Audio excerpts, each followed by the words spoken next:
As the world turns to holiday seasons, we feel it is time to speak about sadness. The sadness that comes with distance, with separation, that is accompanied by longing and emptiness. Longing for something that you remember, something that you aspire to, something that is not what is right in front of you at this moment in time. For many people, this can feel heavy. And isn't it interesting how the other side of the coin also feels heavy? Sometimes you speak to those people that are surrounded by family, friends, and loved ones. The holidays feel heavy for them as well, for there's so much to be done, so much responsibility, so many obligations, such a tight schedule, expectations to meet. They too feel heavy. Both scenarios have their pros and their cons, which means you have the opportunity to define the story as you would like it to be. Someone alone may say, I feel lonely. I wish I were with others. Or they may say, I have great freedom. I can pursue exactly what I wish. Someone with many obligations may say, I'm overwhelmed. I can't do it all. Everybody wants so much from me. I just wish they would go away.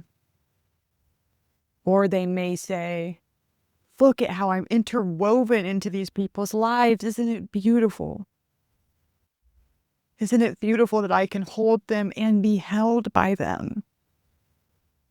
So what is the narrative that you want to create about your life situation? Whether you are isolated or you're overwhelmed with others, you get to choose the narrative. This is one of the very beautiful things about living on Earth. Each human is choosing their narrative. And the way that you define your narrative begins to shape what you see in the world.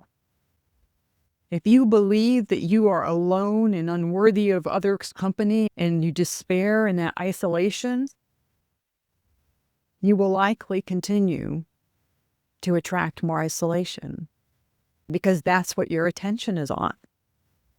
If you say instead, I am so lovable, I can't wait to share it with others. Well, let's go meet them now. They're just waiting to find me. And you run out into the streets and you meet your neighbors and you speak to people at the grocery store and you offer up a quote to somebody in line at the coffee shop or so on and so forth. And then you created your community within a matter of days. Community that you didn't have before because that's what you were looking for. That's the narrative you were telling yourself.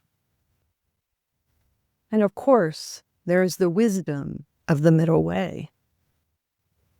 But the middle way shouldn't be purely by your control. If you are controlling everything to keep it balanced, constantly managing, constantly shaping, constantly redefining the narratives, then where is your resilience? There is a balance to seek, both in the narrative that you choose, so that you don't go from one extreme in your life to another, but also in the state that you seek. The holiday season is upon us, and this is a time that is ripe for emotions. People feel overwhelmed with expectations. Other people feel left out. Others feel alone, sad, and lost. In the Northern Hemisphere, as the weather turns cold, isolation increases. Physical activity often decreases. And these are things that make our experiences more extreme, where they do not let energy move as easily as it was able to when our balance was different, when our day-to-day activities was different. If that longing may fill you with emotion, we ask you to listen back to our prior teachings about how to let that overwhelm move through you and to settle back into the emptiness of the present moment. That dichotomy of being both empty of desires, needs, longing, and regret, but also full of creation, full of presence, full of aliveness, full of the richness of what the present moment holds. So we encourage you to find a new pattern, to build a new narrative, to not get lost inside, to not numb in the streaming of content, to stay in the space of doing, a balanced doing, aligned action, doing that is aligned with the experience that you want to have and the way you want the world to be.